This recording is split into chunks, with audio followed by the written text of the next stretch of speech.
చలికాలంలో మన పెదాలు ఎందుకు పగులుతాయంటే చలికాలంలో ఒక ఇంపార్టెంట్ పాయింట్ ఏమంటే మనం వాటర్ ఎక్కువ తాగం. సో దానివల్ల మన బాడీ డిహైడ్రేట్ అయిపోతుంది. సెకండ్ ఏమంటే మన యూజ్ చేసే పేస్ట్ కానీ సో మనం ఒక్కొక్కసారి ఏమైతే కొన్ని పేస్ట్ బాగా హార్ష్ ఉంటాయి.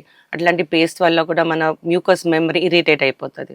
తర్వాత మనం తినే ఫుడ్ యాసిడిక్ ఫుడ్ కానీ నిమ్మకాయ పచ్చళ్ళు అని ఆరెంజెస్ ఏమైనా తిన్నాం అనుకో అది మన స్కిన్ మ్యూకస్ మెంబ్రెయిన్ పెదవుల మ్యూకస్ మెంబ్రెయిన్కి ఇరిటేట్ చేస్తుంది. సో మనం ఇట్లాంటి ఫుడ్స్ తినేటప్పుడు కొంచెం జాగ్రత్తగా ఉండాలి.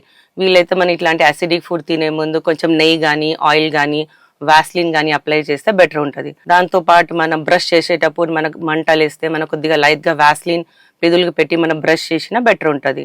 అండ్ మీరు మీ పేస్ట్ కూడా చేంజ్ చేయొచ్చు. ఒకవేళ మీకు బాగా స్ట్రాంగ్ పేస్ట్ ఉంటే go for a milder paste use చేసినా పర్లేదు. ఇంకా కొందరికి ఏమైందంటే వాళ్ళకు లిప్స్ డ్రై అవుతా ఉంటే వాళ్ళు మాటికి దాని లిప్ చాపింగ్ అంటారు, ఎక్కువ తడుపుతా ఉంటారు. దానివల్ల ఏమైతుందంటే మన సలైవలో యాసిడ్ ఉంటుంది.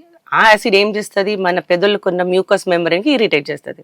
సో ఇవన్నీ మనం ఆపి కొంచెం రెగ్యులర్లీ వాస్లిన్ జెల్లీ కానీ పెట్రోలాటమ్ కానీ ఓట్ బిల్ మాయిశ్చరైజర్స్ లిప్ బామ్స్ మనం రెగ్యులర్లీ వాడితే చాలా వరకు మనకు పెదవులని క్రాక్స్ రావడం తగ్గిపోతుంది. దాంతోపాటు నైట్ టైం నిద్రపోయే ముందు కంపల్సరీగా ఒక వాస్లిన్ పెట్రోలియం జెల్లీ థిక్ లేయర్ మన పెదవులకి అప్లై చేసినా మళ్ళీ చాలా వరకు ఇవి లిప్స్ క్రాక్ రావడం కానీ పగలడం కానీ తగ్గిపోతుంది.